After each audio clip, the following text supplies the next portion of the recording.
Jai Hind students, welcome to my YouTube channel. Students, happiness is a choice, not a result. Nothing will make you happy until you choose to be happy. No person will make you happy unless you decide to be happy, and your happiness will not come to you. Actually, happiness can come only from you, only from within you. With that positive note, students, let's begin today's session. Today, we are going to discuss the laws of reflection and laws of refraction using Huygen's principle.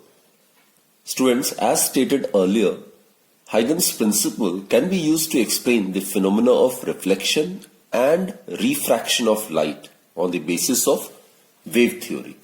So, let's first discuss the verification or the proof of laws of reflection, right? Now, reflection, as you are aware, students, it is the phenomenon of bouncing back of light waves into the same medium when it is incident on a plain smooth surface, isn't it? And there are two laws of reflection. First is the angle of incidence is always equal to angle of reflection. The angle which the incident ray makes with the normal is known as angle of incidence, while the angle which the reflected ray makes with the normal is known as angle of reflection. And as per the first law of reflection, the angle of incidence is always equal to the angle of reflection. And second law of reflection is the incident ray, the normal to the reflecting surface, and the reflected ray all lie in the same plane. So let's try to mathematically verify this law using Huygen's principle.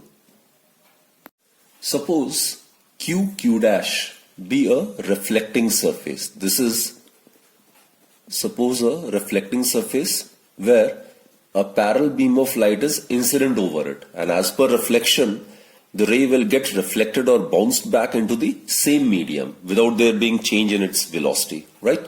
So let Q dash be a reflecting surface and AB, it is a plane wavefront just incident on the surface. So Q dash is a reflecting surface and a parallel beam of light is incident over it. And we are aware, students, if the rays are parallel, it means that it must be coming from a distant source, and whether the source of light is a point or linear. If it is lying at a very, very far away distance, then the wavefront associated is planar. So this is a planar wavefront associated with this parallel beam of light. So let AB be the plane wavefront, just incident on the surface. Plane wavefront which is just incident on the surface. And these are the normal, students. CB,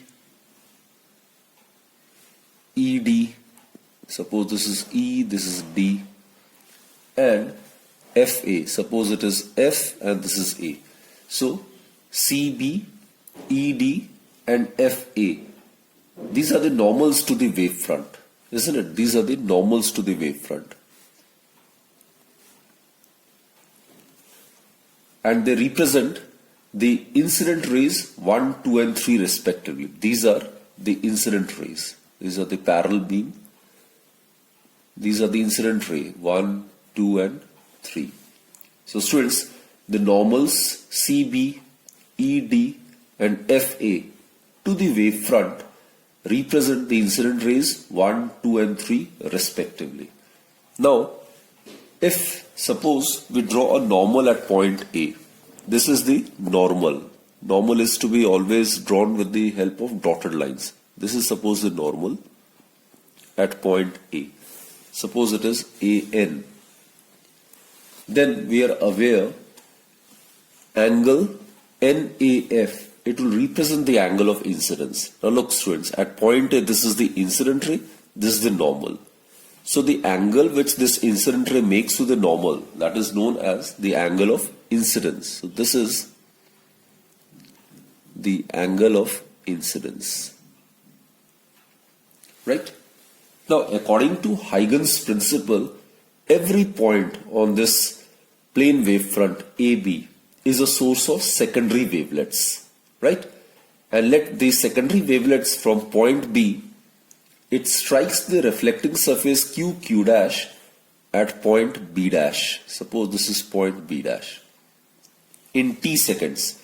So if this is considered to be t equals to 0, so in t seconds the wave emerging from point B will travel from B to B dash, covering a distance of ct.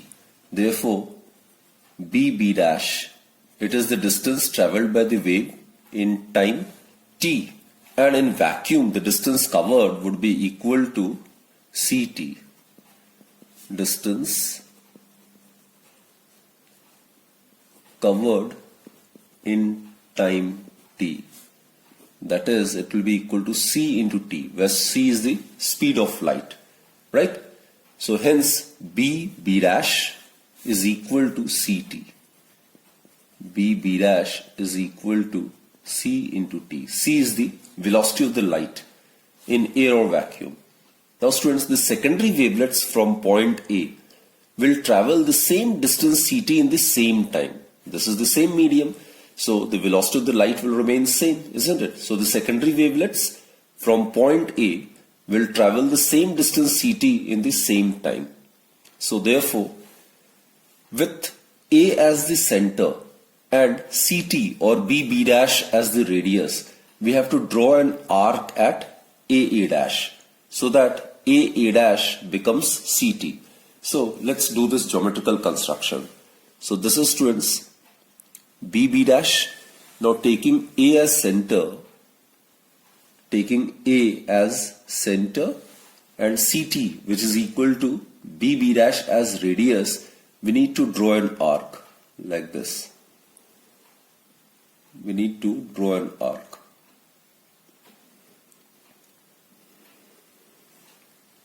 Now, draw a tangent plane A dash B dash from B dash. From here, we need to draw a tangent plane to this, right?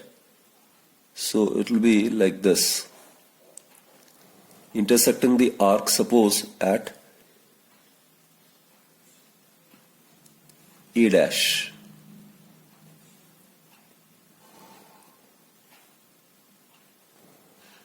So this is it. So suppose this point is A dash. So again I repeat, students, what we have done is we have made use of Huygen's assumption. According to Huygen's principle, every point on this primary wavefront will act as a source of secondary wavelets, and the secondary wavelets from point A will travel the same distance ct, which is equal to B dash in the same time, isn't it? Therefore, with A as center, what I have done is, with A as center and B dash, or A dash equals to B dash equals to ct as radius, I have drawn an arc. Clear? So here, if I join A dash, then it will be same as that of B dash.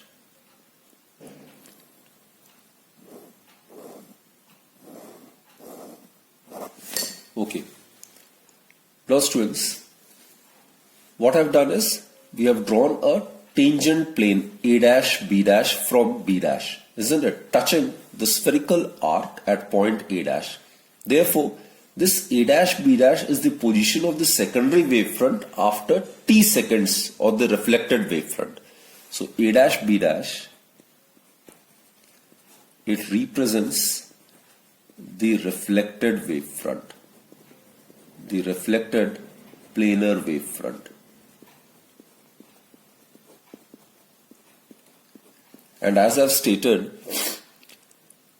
the time taken by the wave to travel from B to B dash, right? In the same time, the wave has traveled from A to A dash. So A dash equals to B dash, each is equal to ct. That is, A dash is equal to B dash, each being equal to c into t. C is the velocity of the light, right? Now, this would advance in the direction of rays 1 dash, 2 dash and 3 dash, right? This is suppose 1 dash. Similarly, this after getting reflected, it will be like this. parallel reflected beam of light would be obtained. This can be considered to be 2 dash, and over here it will be again bounced back into the same medium, and the rays, it is always perpendicular to the wavefront, right? This is 3 dash, so this is 90 degree, right? And these are the corresponding reflected rays perpendicular to A dash, B dash. Now here we can draw a normal, B dash N over here. So if you draw a normal over here, suppose B dash N, then this being the reflected ray at this point, the angle which the reflected ray makes with the normal, that is known as the angle of reflection.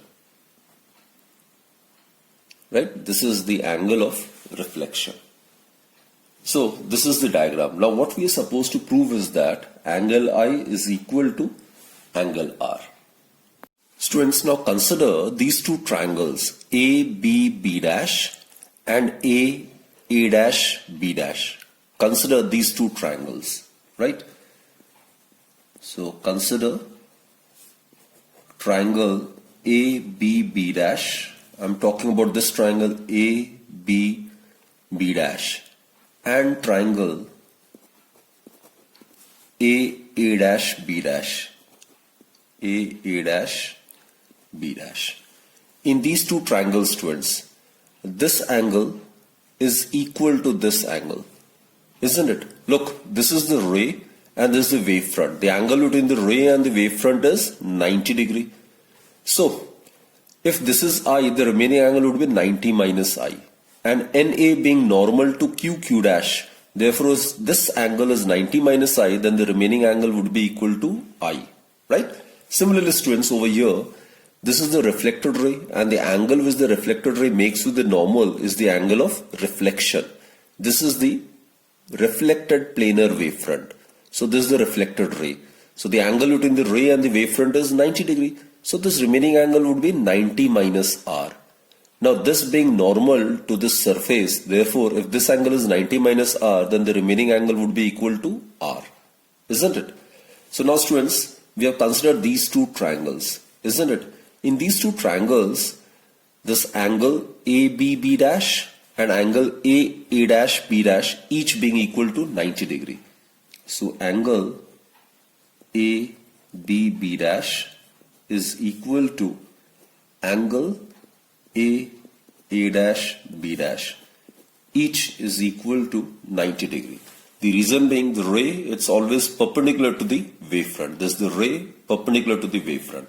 Incident ray perpendicular to the incident planar wavefront.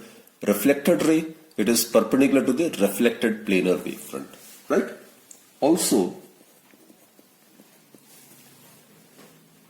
this side, students, AB, it is common, isn't it? AB dash for triangle ABB dash and for triangle A dash B dash. Side AB dash is common, which is the hypotenuse. AB dash is equal to AB dash. It is common for both the triangles. And BB dash, students, BB dash is equal to BB dash.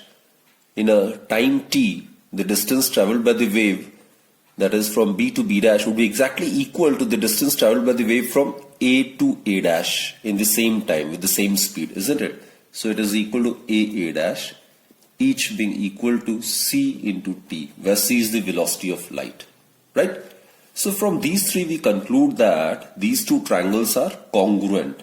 So therefore, students, we conclude that triangle ABB dash is congruent to triangle A dash B dash, right? And since these two triangles are congruent, therefore their corresponding angles, their corresponding angles must be equal. That is, angle BAB dash angle BAB dash must be equal to angle A dash B dash A. A dash B dash A. That is, now angle BAB dash, BAB dash, it is angle of incidence, and angle A dash B dash A, that is angle of reflection. So students, we have proved that the angle of incidence is equal to the angle of reflection. So this is the first law of reflection. And secondly, students, this incident planar wavefront AB, this reflected planar wavefront A dash B dash, and the surface all lie in the same plane. Therefore, their respective perpendiculars, that is the incident ray, the reflected ray, and the normal to Q dash must also lie in the same plane. So these are the two laws of reflection which we have proved using wave theory and using Huygen's assumption. So students, here by using Huygen's principle, that is, we have considered each point on this primary given wavefront to be acting as a fresh source of new disturbance and sending out its own spherical wavelets called secondary wavelets. And then the surface touching the secondary wavelet tangential and in the forward direction at any instant, that gives the position and shape of the new wavefront at that instant. So this is known as the secondary wavefront, which in this case is the reflected planar wavefront. So by using Huygen's assumption, we are able to prove that angle of incidence is equal to the angle of reflection, and the incident ray, the normal to the reflecting surface, and the reflected ray all lie in the same plane. So these two are collectively known as the laws of reflection. Now students, let us use Huygen's principle so as to prove the laws of refraction using wave theory. Now consider this to be a parallel beam of light which is incident on this surface, right? These are the two mediums. It is air, which acts as a rarer medium, and suppose this is a glass slab, which obviously acts as a denser medium, right? So it is a parallel beam of light which is incident on this denser medium.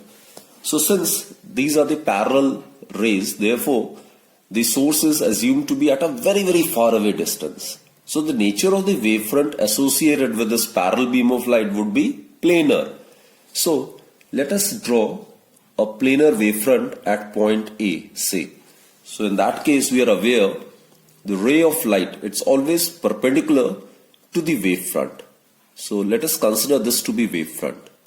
Draw a perpendicular, say A, B. So here AB, it represents the planar wavefront. So what will be the angle? It is 90 degree. The ray of light, that is the direction in which the wave propagates, it always makes an angle of 90 degree with the wavefront. So let AB be the incident planar wavefront.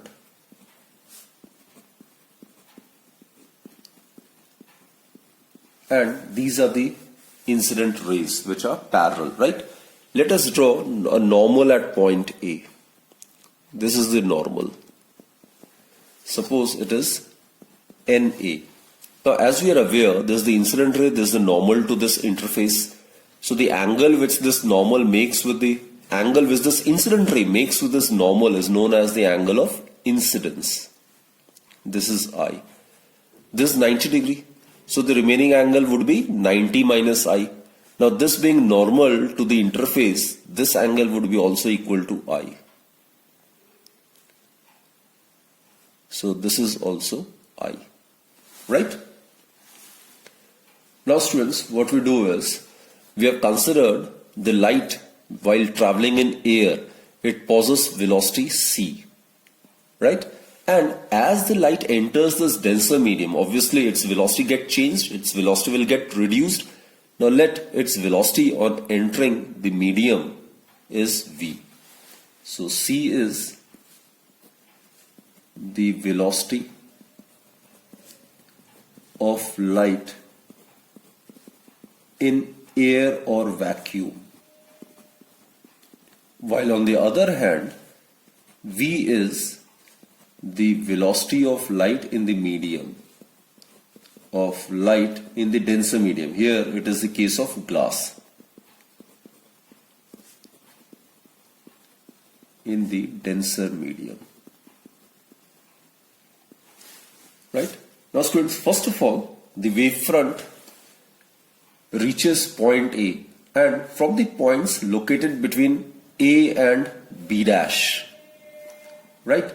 The wavefront will reach points between A to B dash later in time, but in the same order, so that it will reach point B dash in the last. So basically students, as per the Huygen's assumption, every point on this primary wavefront will act as a source of secondary wavelets. So suppose this is t equals to 0, and let us consider in time t. In time t, the wave has traveled the distance b dash, right, in time t, in air with velocity c. Now, during the same time, the wave will travel a distance in the medium from A, say A dash, somewhere over here, such that A dash is equal to B dash multiplied by V by C. Now where this expression has come from is, look students, time, obviously in the case of uniform motion, it is equal to distance divided by speed, isn't it? So time t, during the same time t, the distance covered by the wave from B to B dash with velocity c, right? Time is distance over speed, that is B dash divided by this distance is covered by the light wave in air or vacuum with speed c. And in the same time, the distance covered by the wave is assumed to be A dash, suppose. And the wave will cover this distance A dash in this denser medium, which is assumed to be glass with velocity v. So A dash, it would be equal to B dash multiplied by V by C. Clear students? So now let's make use of the geometrical consideration. Taking point A as center and A dash as radius, we have to draw an arc. Clear? So in that case, students, if we draw arc over here, suppose this is A dash. So if you draw an arc over here like this, and here A dash is equal to B dash multiplied by V by C. This is A dash. Now we need to draw a tangent over here. That will represent the refracted planar wavefront. This will represent refracted planar wavefront. And the ray, students, if this is considered to be the normal, if you extend it, now we are aware whenever ray travels from rarer to denser, it will bend towards the normal, and this refracted ray will be normal to the refracted wavefront. This is the refracted ray. And A dash B dash, it will represent A dash B dash, it will represent refracted planar wavefront. It will represent refracted planar wavefront. So students, this will be the angle of refraction. R is the angle of refraction. This is the refracted ray. The angle which the refracted ray makes with the normal, that is angle of refraction. Now look, this is the ray, this is the wavefront, so the angle is 90 degree. Now this is R, so this angle is 90 minus R. So using angle sum property, this is a triangle. This is 90 degree, this is 90 minus R. So this angle must be equal to R, which is the angle of refraction, right? So if you draw the refracted rays, it will be somewhat like this. This is the incident beam, and it will get refracted. Similarly, if you draw a normal over here, this ray will get refracted like this, right? So this will be the angle of refraction. Again, you can easily verify from this. This being the angle of refraction, this remaining angle would be 90 minus r, and this being normal to this interface, this angle would be equal to r, isn't it? So this is a parallel incident beam of light, and this is the refracted parallel beam of light. Clear, students? So A dash B dash will represent refracted planar wavefront. The time taken by the wave to travel from any point on the incident wavefront to the corresponding points on the refracted wavefront must be constant. So in time t, if the wave travels from B to B dash, in the same time the wave in the medium will travel from A to A dash. Or for that matter, the wave can travel the same distance from point X to point Z via point Y, right? So the wave will take the same time in traveling the distance from B to B dash, or X to Z via Y, or from A to A dash. Clear, students? So the time taken by the disturbance to travel from any point on the incident wavefront to the corresponding points on the refracted wavefront must be constant. This must be constant. Right? Now let's consider this triangle, students. This triangle. Let us consider triangle.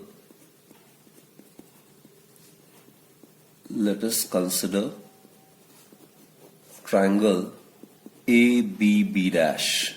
Right? We are dealing with this triangle ABB dash. Let's consider sine I. Sine, as you are aware, it is perpendicular by hypotenuse. This is the perpendicular, which is BB dash, divided by hypotenuse is AB dash.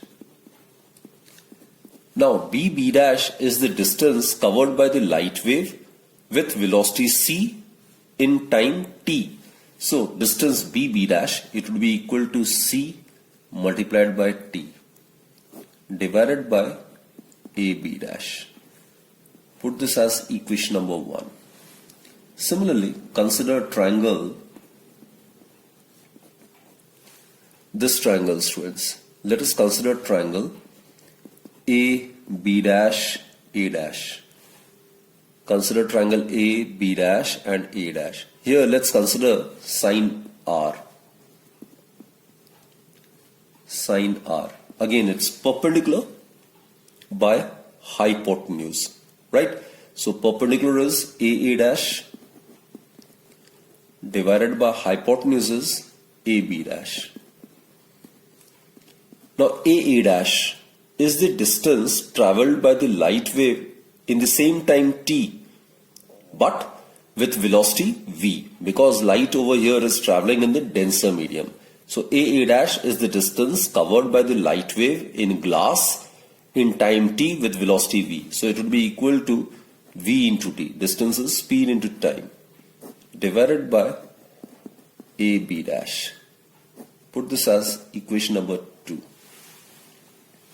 Therefore, students, dividing 1 and 2, what we get is,